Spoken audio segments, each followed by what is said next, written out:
creative dream. How free we are when we dream.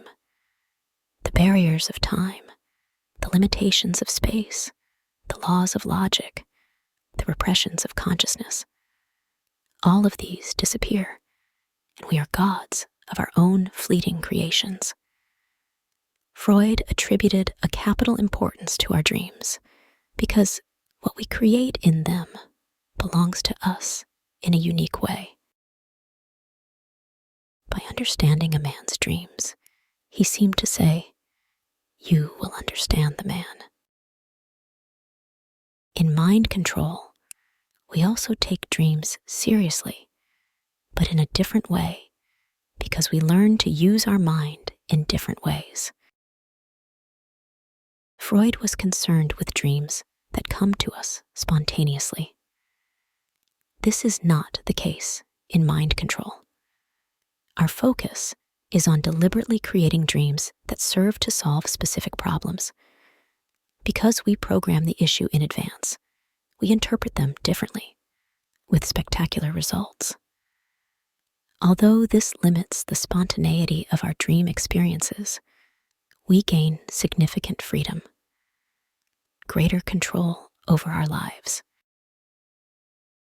When we interpret a dream that we have pre-programmed in advance, in addition to gaining insight into the pathology of our psyche, we discover solutions to our everyday problems. There are 3 steps we teach for dream control, and all of them involve being at a mental level suitable for meditation.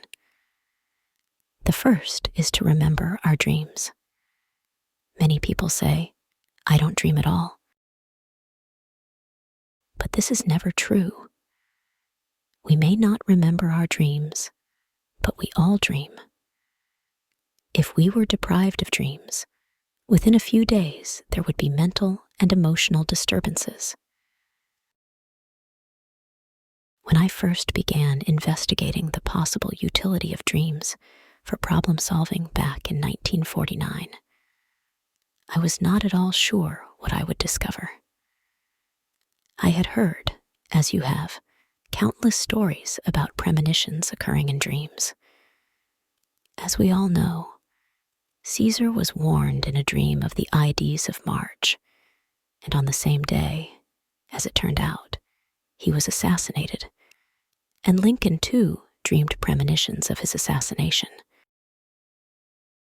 If these dreams and many others like them were accidents that could not be repeated, then I was wasting my time.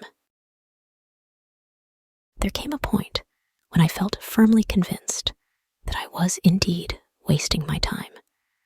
I had been studying psychology, Freud, Adler, Jung, for about 4 years, and it began to seem to me that the more I studied, the less I knew. It was about 2:00 in the morning. I threw my book on the floor and went to bed, determined not to waste any more time on such useless projects as studying giants who disagreed even among themselves. From that point on, I would focus on my electronics business and nothing else. I was neglecting it, and money was scarce.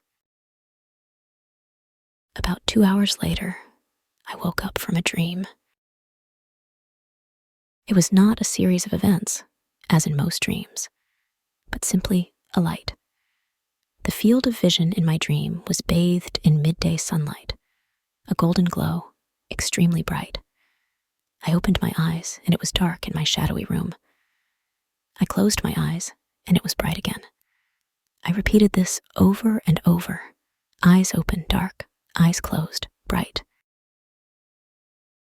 The 3rd or 4th time I closed my eyes, I saw 3 numbers, 343. Then another series of numbers, 373. And the next time the first series appeared again, and then the second series again. I was less interested in the 6 numbers than in the light, which began to fade slowly. I wondered if life would end like a light bulb, with a sudden flash of light, When I realized I was not dying, I wanted to bring the light back so I could study it. I changed my breathing, my position in bed, my mental level. Nothing worked. The light continued to fade. All in all, the light lasted about 5 minutes. Maybe the numbers had meaning. I stayed up the rest of the night trying to remember phone numbers, addresses, license plate numbers, anything that might give those numbers meaning. Today, I have an effective way of finding out what dreams mean, but at that time, I was still in the early stages of my research. The next day, tired as I was after only 2 hours of sleep, I continued to try to relate the numbers to something I already knew. I now have to relate some unimportant incidents, which led me to decipher the mystery, and from there to an important part of the mind control course. 15 minutes before closing time for my electronics shop, a friend came to see me to invite me for coffee. While he was waiting for me, my wife came by and said, "Since you're going to have coffee, why don't you go over to the Mexican side and buy me some rubbing alcohol? There's a store near the bridge where rubbing alcohol is cheaper." On the way, I told my friend about the dream, and as I did so, a thought occurred to me. Maybe what I had seen was a lottery ticket number. We drove past a store that housed the Mexican lottery headquarters, but it was closing time and the curtains were already drawn. It didn't matter. It was an absurd idea anyway, and we drove one more block to buy alcohol for my wife. While the clerk was wrapping up my alcohol, my friend called me from another part of the store. "What's the number you were looking for?" 343-373, I said. "Come and see." There was half a bill with the number 343 on it. Throughout the Republic of Mexico, each of the hundreds of thousands of vendors, like this little shop, receives bills with the same first 3 numbers every month. This shop was the only one in the entire nation that sold the number 343. The number 373 was sold in Mexico City. A few weeks later, I found out that my half of the first lottery ticket I had ever bought had won $10,000, which I urgently needed. Although I was extremely elated, I ignored the saying, "Don't look a gift horse in the mouth." And I carefully analyzed this gift horse, and what I discovered turned out to be far more valuable than the gift itself. My reflection formed the basis for a solid conviction that my studies were worthwhile. Somehow, I had established contact with the Supreme Intelligence. Perhaps I had made contact with her on many occasions and had not realized it. On this occasion, I knew.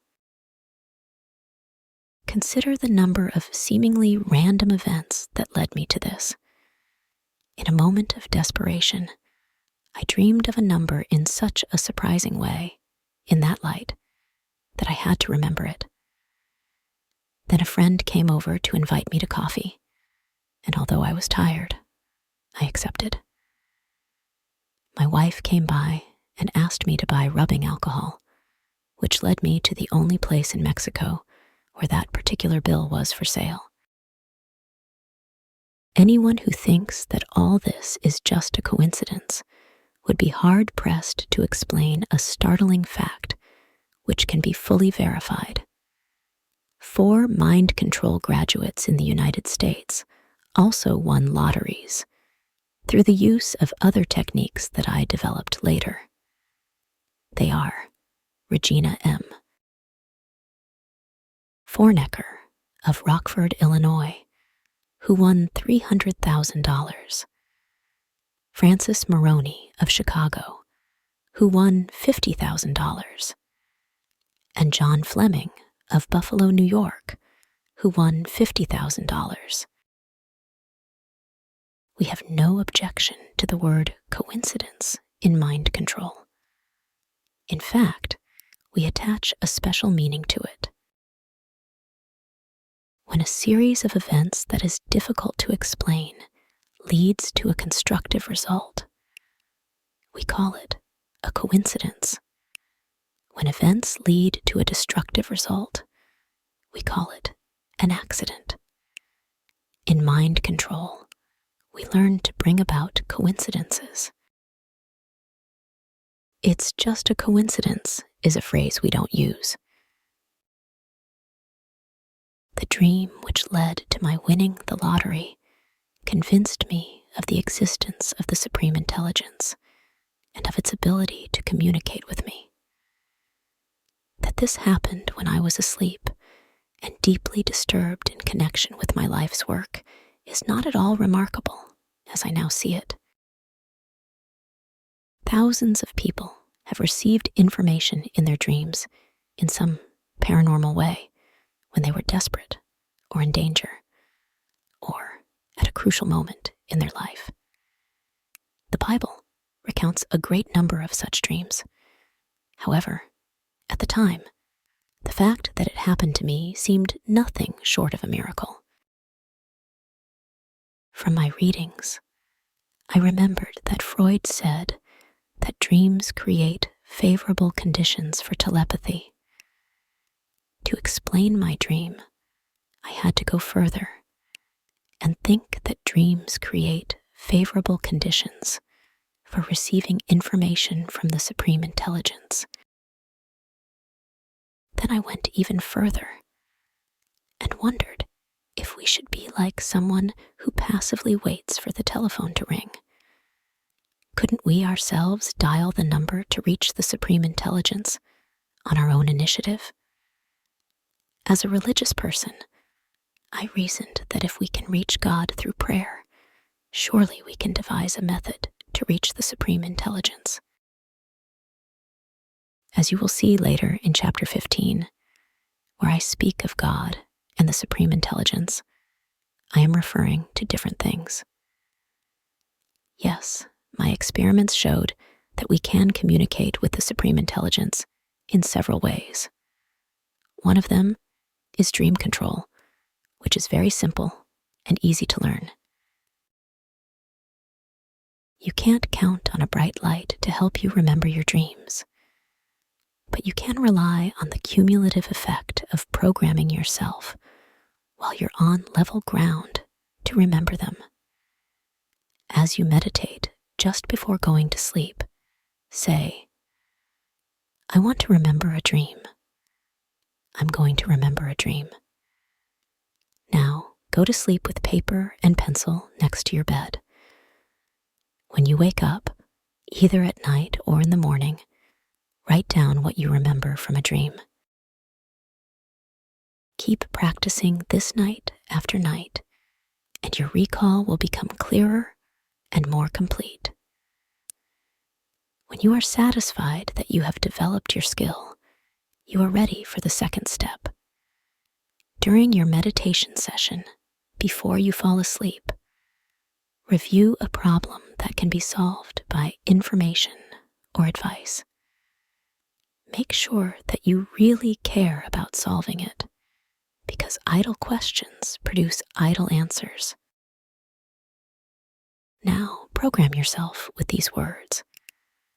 I want to have a dream that contains information to solve the problem I have in mind. I will have such a dream. I will remember it, and I will understand it. When you wake up at night or in the morning, reconstruct the dream that you remember most vividly and look for its meaning. As I mentioned earlier, our method of dream interpretation has to be different from the Freudian method, since we deliberately generate the dreams. Therefore, If you are familiar with Freudian dream interpretation, forget about it for mind control purposes. Imagine what Freud would say about this dream. A man found himself in the middle of a jungle, surrounded by savages. They were approaching him in a threatening manner, raising and lowering their spears. Each spear had a hole in the tip. When he woke up, he saw his dream as the answer to a problem that had haunted his work: how to design a sewing machine.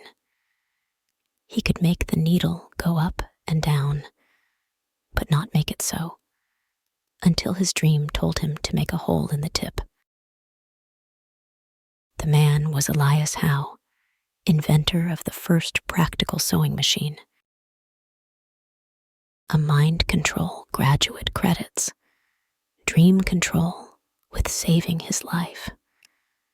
On the eve of a 7-day motorcycle trip, he programmed a dream to warn him of any particular dangers he might face.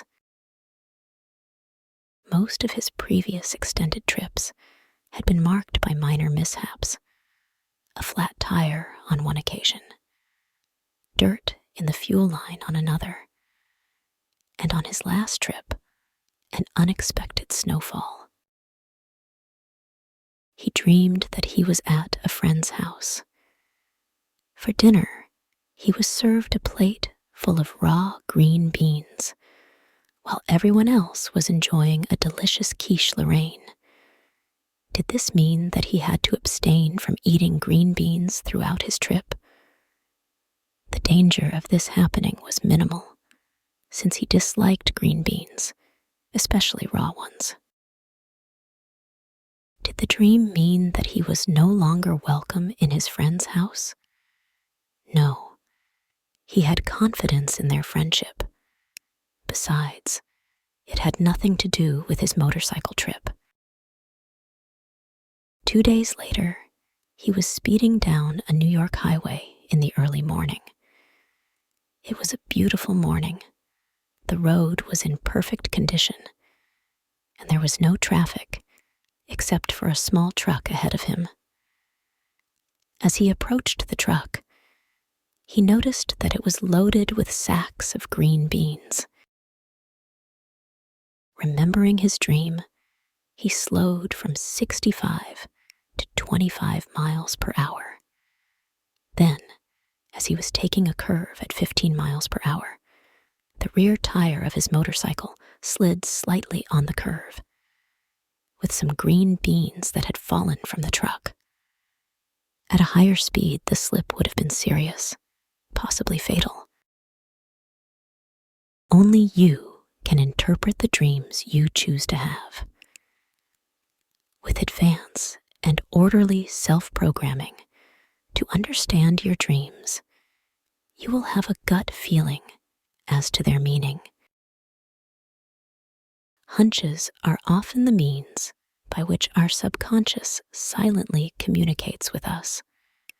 With practice, you will gain increasing confidence in these programmed hunches. The words I have suggested for self-programming are those we use in mind control classes. Other words will work as well, but if you do take a mind control course, you will already be conditioned and have a fuller experience if you have ingrained the exact words in advance at the alpha level. If you are patient with dream control and practice it, you will discover one of the most valuable mental resources. Do not reasonably expect to become a lottery winner. It is part of the lottery system that few people win. But it is part of the nature of life that everyone can win much more than the lotteries offer. Watch more videos on the Silva Mind Control method on our Planet Alibro channel.